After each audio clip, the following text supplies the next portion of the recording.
Hey authors, today we're going to be talking about a topic that I'm hot about, and I'm just going to say it. You're not seeing the results you want to see in terms of book sales because you're not willing to invest in yourself. Now, what does that mean? Investing in yourself can look like paying for coaching, taking time to read books about what it is that you are trying to accomplish, or really just hiring done-for-you services. Now, I understand different price points mean you can do different things. However, not taking the time, the energy, or the funds to invest in the way that you can is blocking your blessings. So let me explain. When we think about the things we want to get done and the things that God has placed in our heart through our books and through our businesses, we have to really understand that we have a responsibility to act on those things. If your book is something that has been given to you, either through God or through whatever being that you follow, or whatever the case may be, universe, whatever the case may be, whatever.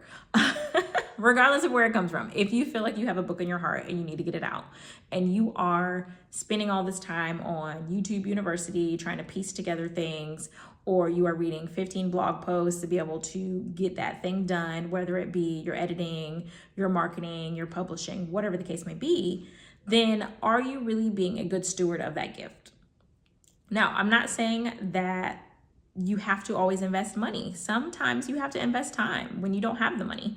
When I first wrote my books, I was working full-time as a teacher, and I had just had a pay cut from having a baby. So my pay was cut $5,000 for the school year. And so I didn't always have money to invest in things. However, once I started to make the funds from spending time investing my time or investing my energy, then I started to reinvest in my business to be able to create more books and then to be able to do more with what I had. And so when I say that, it's something where I'm finding with authors, not the ones I work with, but ones that I'm finding online, that there is this understanding that, oh, well, I don't have to pay for publishing, or you should never pay for publishing. And honestly, that's not always the case. Now, I'm not talking about vanity publishers, those folks who take your royalties, take your rights. I'm not talking about them. That's a scam. Don't do that. So not those folks. I'm talking about investing in consulting, so publishing consulting, or investing in coaching, so that you know, what are the things I shouldn't be doing? What are the things I should be doing? What are the steps I can avoid that are going to cost me $1 bazillion down the line? There's certain things when you're entering into publishing and marketing your book that if you don't do them at certain times, it makes a huge difference, and it causes a huge headache to be able to do it later. And some things you won't even be able to do it later because it's not even an option. And so having somebody work with you in either a one-on-one aspect or a group setting is something that's going to save you those three things that you would have spent in the beginning. So your time, your energy, and your money. And it can be scary.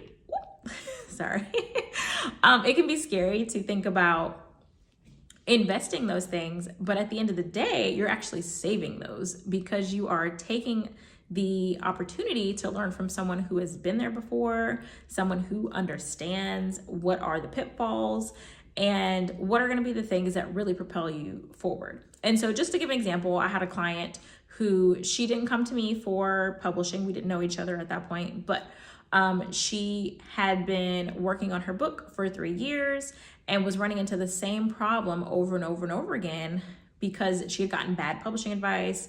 And when she came to me, we had to redo a lot of what was done.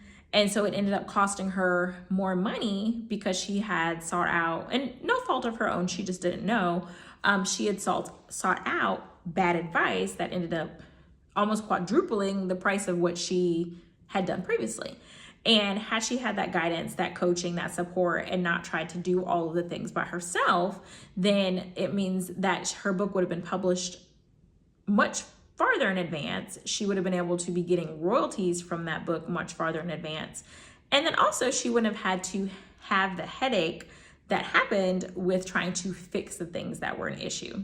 And so we did get her published. However, she let me know that she had been trying to get published for 3 years.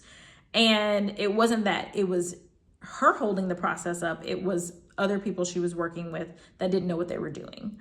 And so my heart just aches for those types of situations because it's like, it doesn't take all that. Like, it doesn't take 3 years. If your book is done, it doesn't take 3 years from your book being fully written, fully edited to get it to be published. And so had she known that, that would have been something that saved her time, saved her money, and saved her energy.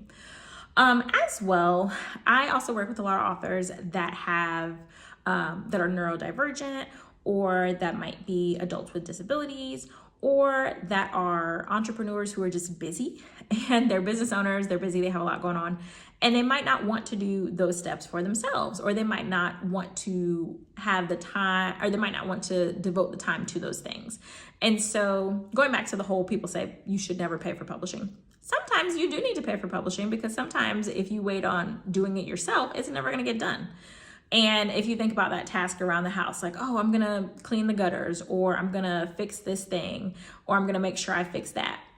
How many times has that just sat there for months and months and months and years because you never sit down and have the time, or set aside the time intentionally to get that thing done? And so I know there's certain things where I'm just like, okay, I'm just not going to do it. So I'm going to outsource this. I'm going to hire somebody to do this, or I'm going to delegate it to somebody else because it hasn't become a priority for me.